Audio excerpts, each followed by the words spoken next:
Hey guys, Dr. Lily here with my Pocket Pediatrician.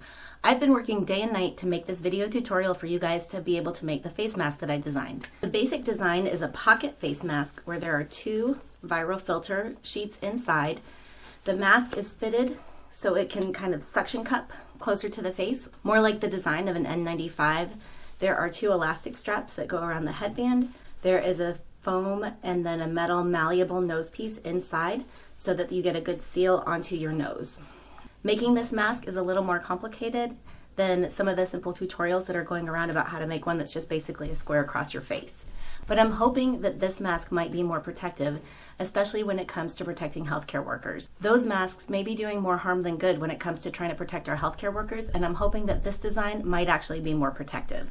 It hasn't been studied. I don't know. I can't say that it's better, but I've talked to some experts, including infectious disease doctors, people in product design for N95, and they do feel like this might be a good design for a mask. I absolutely cannot say that this is a good idea medically, but when our healthcare workers are being told to use bandanas and scarves, we have to think of something better. Obviously, real N95s would be the answer, but since those are in very short supply and are way behind on production for what we need, we have to think of some alternatives. The construction of this mask is pretty complicated. There are a lot of steps. So in order for you to use this video as a reference, what I would recommend is that you watch it once, and then I have a printable sheet where you can look at all the steps of the mask. There's a picture with each one, and I also have a timestamp to the video. So if you need to go back and look at one particular step again, you can just go back, check the timestamp, and go back to that video. I would also like to work on a shorter version of this tutorial, but I feel like this level of detail is necessary. Making these masks is fairly complicated. I learned from a lot of my mistakes, so if you just take a few minutes and watch the tutorial, you may actually save yourself a lot of time. Right now, this tutorial is the fourth in a series of videos I've made. The first one tells you how to prepare your air filter so that you get this viral filtrette. The second one tells you the supply list that you need and how to prepare your supplies. And the third one explains to you a little bit about why I created this design. Feel free to check them out and let me know what you think. Thanks so much for helping everybody on the front lines against this coronavirus. I hope everyone stays safe, stays home, and stays healthy.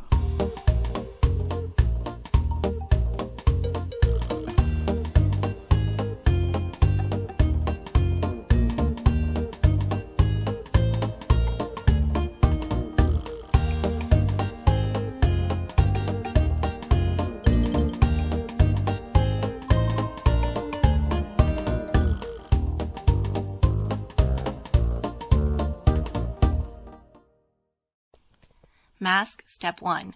Wash and dry your cotton to pre-shrink it. This step can take a really long time depending on how fast your washer and dryer are, so I recommend moving on to making your nose pieces and your elastic loops while you're waiting for this to happen. Nose piece Step 1. Cut your floral wire into 6-inch strips. So our first step in the nose piece is going to be cutting our wire into 6-inch pieces. These pieces were 18 inches, but they're actually just a little bit less, so I'm just going to try to make my pieces even. So I'm going to go about 5 3/4 of an inch, which is fine. I'm going to use my wire cutters. Oops, they go shooting off. But what you can do is, if you don't have wire cutters, you can use scissors like this. If you're doing it with these, sometimes they don't always work quite as well, but as you snip, you kind of bend a little bit and it'll go. So definitely, if you use regular scissors, you're going to ruin them trying to cut wire, and definitely don't use your sewing scissors. It's probably a good idea to consider eye protection when you're doing this because they do kind of shoot off and you don't want to get poked in the eye. I've been trying to see if I can cut a lot at once, but that really hasn't worked out for me. It's pretty much easier to just go one at a time, even though they go flying away.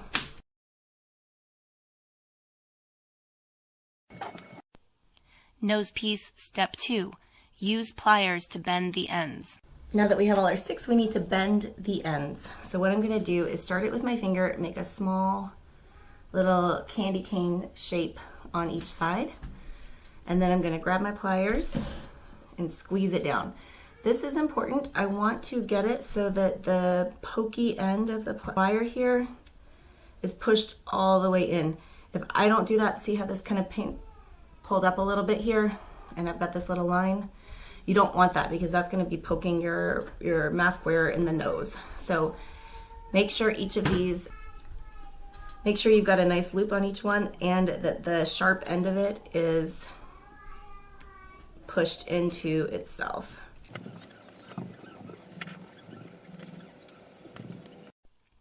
Nose piece, step 3. Cut your foam and attach one to each wire. We have our little nose bars here, and this step is to take our weather sealing foam and go ahead and open that up. The one I got, and I think most of them are like this, is sticky on both sides. So it's got a piece of paper on one side. So what I'm gonna do is just open out my sticky end. I'm gonna take one nose bar, stick it in right there, and just cut my strip to be about the same length as my nose bar. If you are going in error, you want it to err on the side of being a little bit over rather than under. But the nice thing about this being sticky is that you can just stick it right there and your project sticks together. So this is also a good time to do a little quality control. So if you're, as you pull your things out, if you find a nose clip that's not quite perfect, you can keep your pliers on the table and just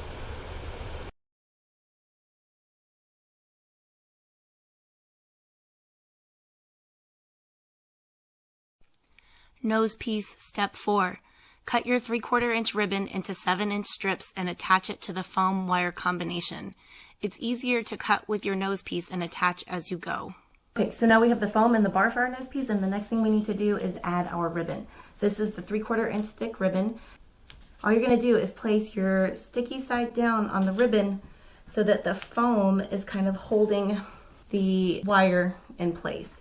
You can give yourself a little extra room, like 1/2 inch or so on each side, and start putting your things together. Leave the paper on for now until you're ready to get it off. And you want to try to get the foam as centered as possible inside your ribbon because you're going to be sewing on both sides of the ribbon.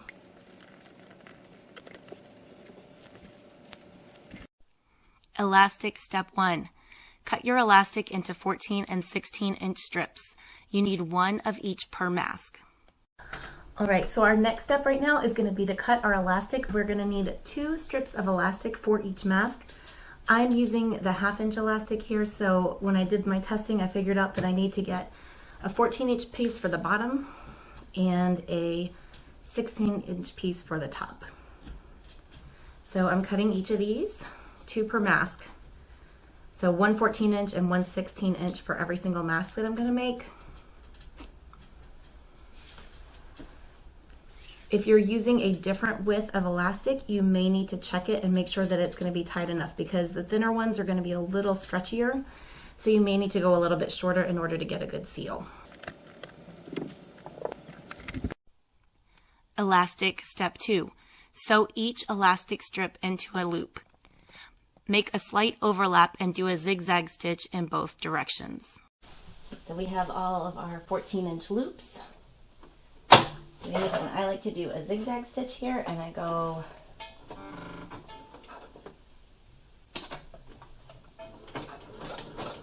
just overlap it barely enough, and then I rotate it just to give it a little extra strength if I have to pull on it at all.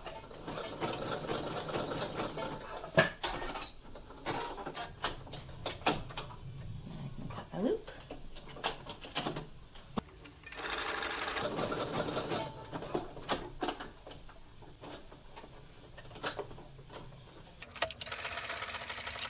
The reason I'm doubling it is because we are going to put a lot of stress on these and you want to make sure they're strong. Unlike the ear loop masks, they're going to have a lot of pressure on them.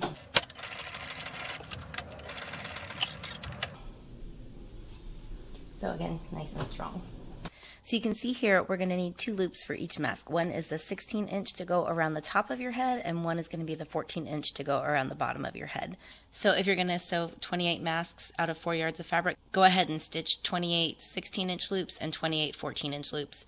If you think you're going to get them mixed up because it's a little hard to tell after they're sewn, keep them in separate piles or use different color threads to sort them out. Mask, step 2.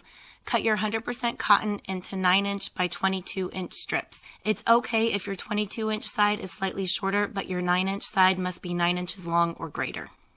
Okay, so now we need to cut our fabric. So I got this cotton fabric, I washed it and I dried it, so it's already pre-shrunk.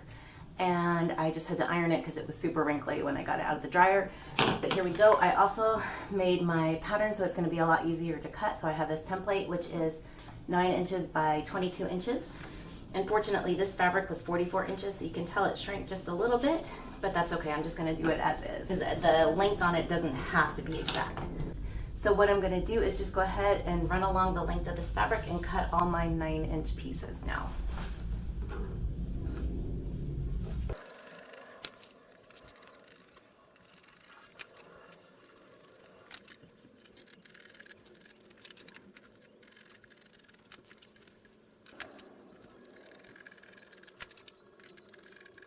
So now I just have to take each one of these and then cut it in half.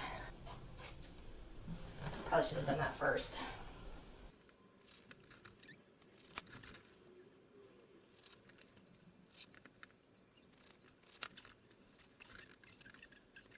So we got 28 masks out of 4 yards of fabric.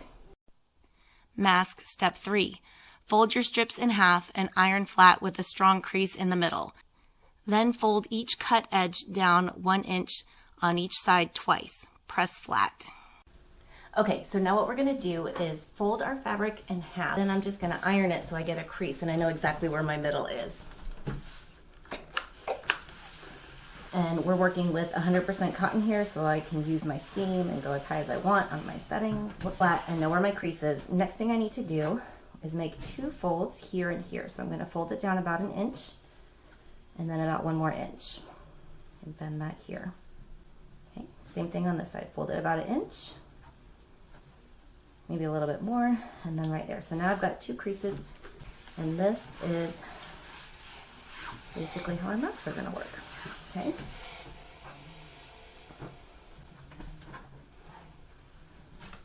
Let's do that again. We're going to flatten this one out.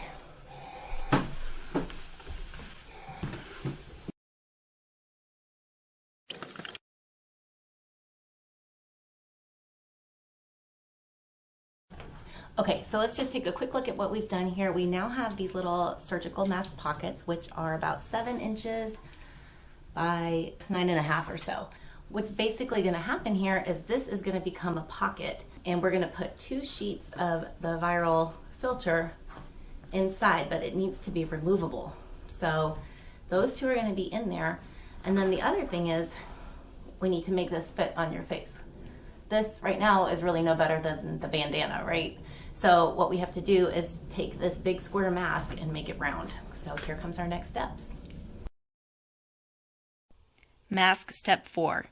Sew your 14-inch bottom loop into the middle crease of your fabric with a zigzag stitch.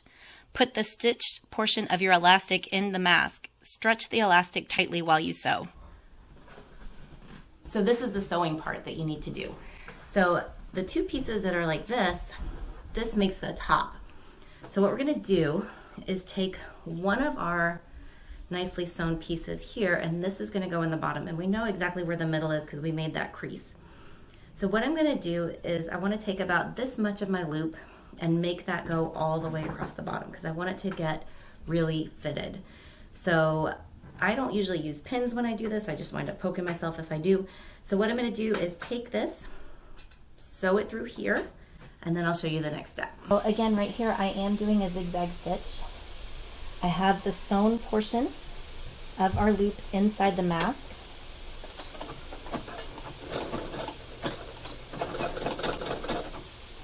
And as I go, I am pulling this as tightly as I can without breaking my stitched fabric here.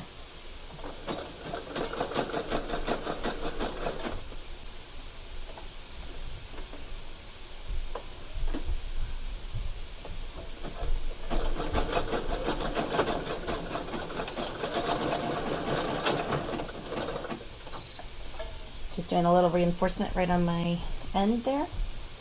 Then I'm going to keep going.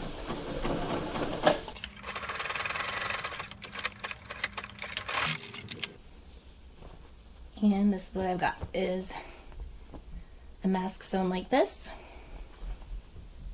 so that the bottom chin strap now has a loop that will eventually go around the back bottom of your head. Mask step 5. Remove the paper from your nose piece foam. Open one of your top folds and place your nose strip inside, ribbon side up, between the 1-inch crease and the body of the mask. Okay, so we have our pre-assembled nose strip, and what we're going to do is just peel the paper off now, because now it's okay to be sticky, and we're going to put it right here in the middle on one of our creases. So we've got the 1-inch fold like this.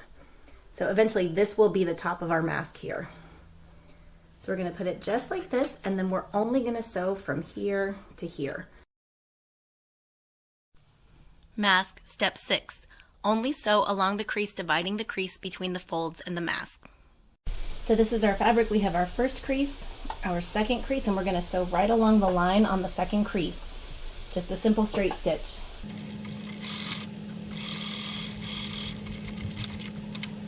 And that's it. So our foam is underneath and the ribbon is attached. Mask step 7. Now place one 16-inch elastic loop inside the ribbon with the stitched portion of the elastic under the ribbon. Sew along the opposite side of the ribbon to secure both the nose piece and the elastic inside the ribbon. So here I have my 16-inch elastic loop, and all I'm going to do is, I have the foam and the wire on the underside. I'm going to take the stitched portion of my elastic and place it somewhere in the middle, and then just cover it up with my ribbon. I want the elastic as far towards the crease as I can because I don't want to catch it in the ribbon here while I'm sewing the ribbon to the mask. It's just, the ribbon is going to be kind of like a little conduit that the elastic can kind of slide through right here. And again, I'm just going to do a straight stitch right here.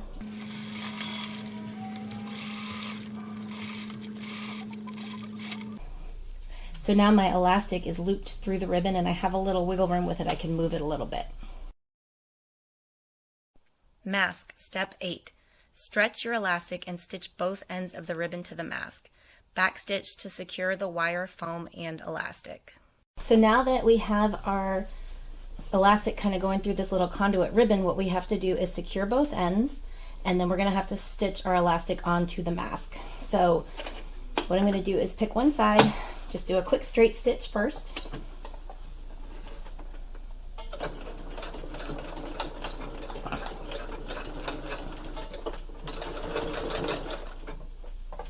And I'm going back and forth a few times because I know that there's going to be a lot of pressure on that. Next, what I'm going to do is just change directions, make sure my loop is free, and I'm going to zigzag stitch straight down. And I'm going to stretch my elastic as tight as I can while I'm sewing. So I'm just going inside this crease here. Here we go.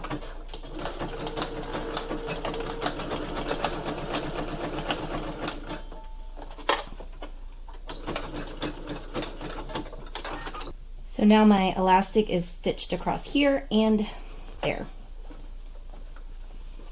Same thing on this side. Make sure my ribbon's free first.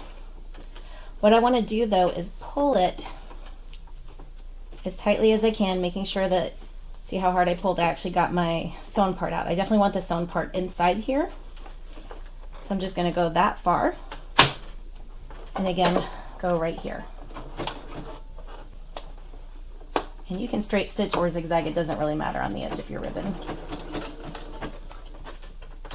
But again, I'm reinforcing because this is kind of a high tension area.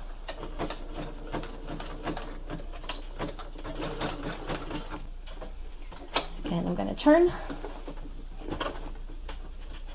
Make sure everything's straight, flat. And then putting tension on my elastic, I'm going to zigzag stitch in a straight line along the crease.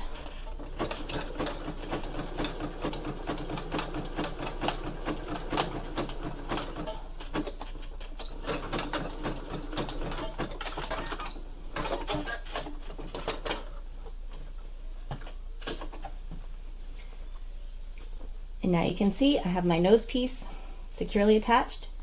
And there's some nice stretch on this 16-inch loop across the top of my mask. Mask step 9. Fold your 1-inch seam so the nose piece is at the top and top stitch over the entire top seam. Next thing I'm going to do is fold over my 1-inch crease here and then fold it one more time. So now my elastic and my nose piece are firmly secured inside. What I'm going to do is top stitch over the top. I'm going to use a zigzag stitch and just try really hard not to hit my wire. So again, you want to pull your elastic out. It's kind of easier if you anchor it. Do a couple of stitches before you start pulling, and you want to make sure you're on your creases here so you're catching this piece of fabric in while you're sewing.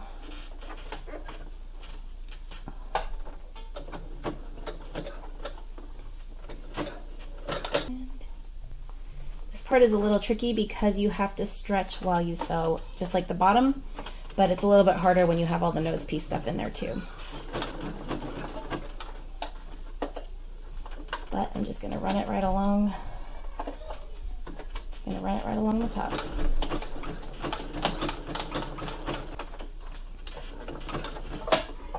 The other thing I'm doing is I'm using my ring finger to kind of push the elastic out and make sure I don't catch my free loop in what I'm sewing.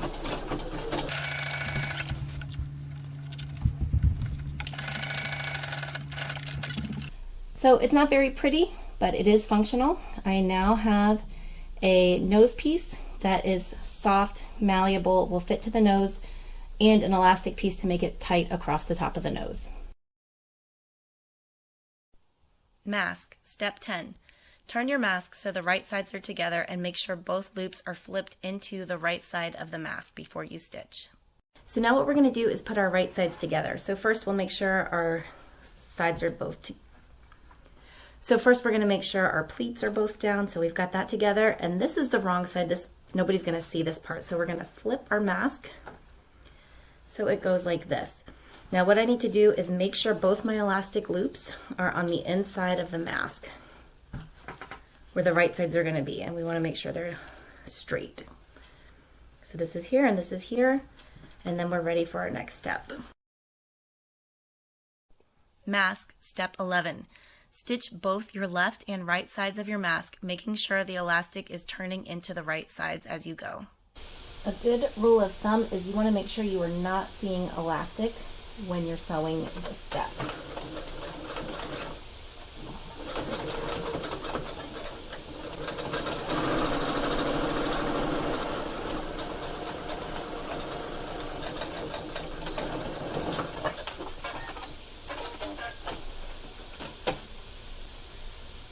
I personally tend to want to pull on the elastic while I'm sewing, and every time I do that messes me up and I wind up messing up. I'll show you how I messed up on the last one. This is a really easy way I messed up.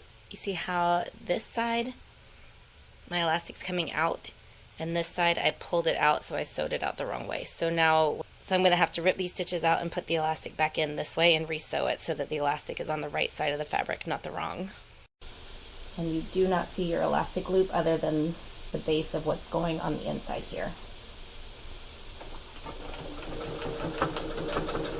And I like to reinforce a little bit at the top because the top of the mask is where there's going to be a lot of pressure.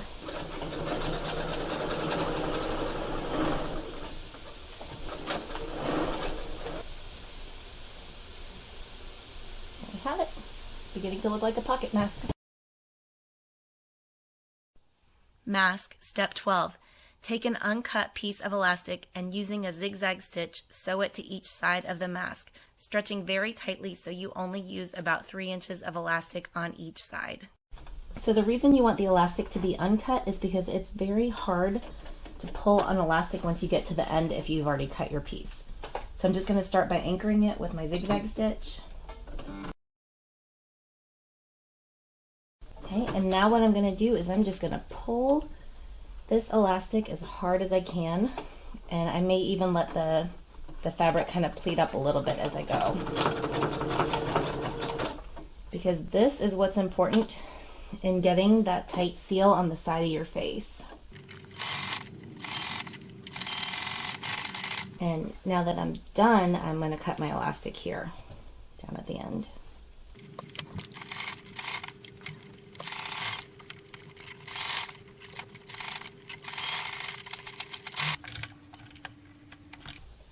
Now we have elastic built into the inside of our mask. Mask. Step 13. Turn the mask right side out. Top stitch the two sides together about 1 inch on each side of your upper portion of your mask, leaving the pocket open in the middle. So now what we need to do is take our mask and we're going to turn it right side out. And like I said before, we took that mask, or rectangle mask, and now we've kind of made it into a circle. So what we need to do, it's almost like a little purse where we're going to put our filters down inside. What we need to do is sew about 1 inch on each side of the top 2 folds so that we have a little bit of a pocket here that's going to hold our filter in, and we'll just insert the filter into the smaller hole there. So I'm going to stick with my zigzag stitch here. And the same thing on this side.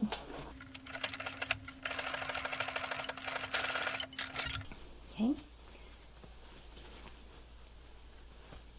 Now our mask is ready for the next step. Mask. Step 14. Insert 2 filters that are labeled with the type of filter used. Push them into each corner of the mask like you're putting a comforter into a duvet. On this step, I have 2 air filters that I've already prepared. You can check out my tutorial on how to prepare these out of HVAC air filters, but I've got 2 2200s here. I'm just going to line them up together and then place them in the little pocket hole that we left. And I said, do it like you're stuffing a duvet. You don't want to leave it just bunched up in there. It needs to get into every single corner. So I'm basically going to pinch both of them, take them down to this corner, and I'm going to push my circle out into a square. Then I'm going to kind of follow it up, stuff it into this corner. Follow along this side, stuff it in here, and then stuff it all the way down in the corner there. Because if we just have fabric in between us and coronavirus, it's really not going to do any good. We have to have these 2 layers, and they have to be smoothed out into the mask so that they're kind of giving us full protection here.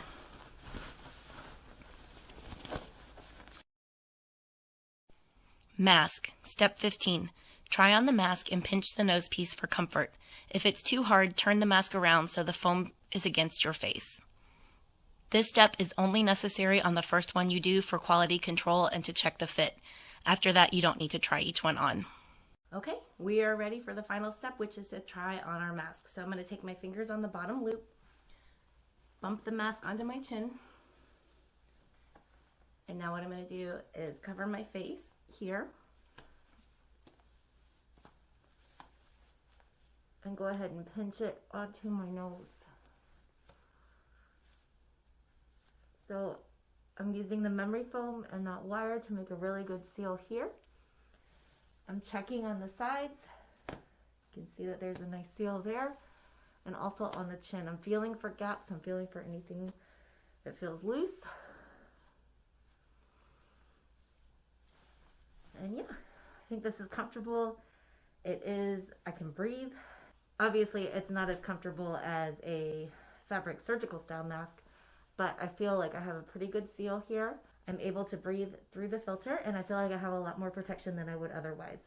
I still know that there's moisture that's going to build up in my mouth. I did try a few things. I put a Ziploc bag in there with the filters to see if that would protect it, and I nearly passed out within about 30 seconds. I started losing oxygen. I also tried parchment paper, and I was able to keep it on for about 10 minutes, and then I really started to feel like I was going to pass out again. I can't figure out what to do to deal with the issue of moisture. And if anybody has any ideas, I would definitely appreciate it if you would leave a comment below. Let me know what you think about this. If you have any ideas on improvement, I am very happy to hear them. And I appreciate you taking the time to watch this video. This is Dr. Lily with My Pocket Pediatrician. Thanks for stopping by.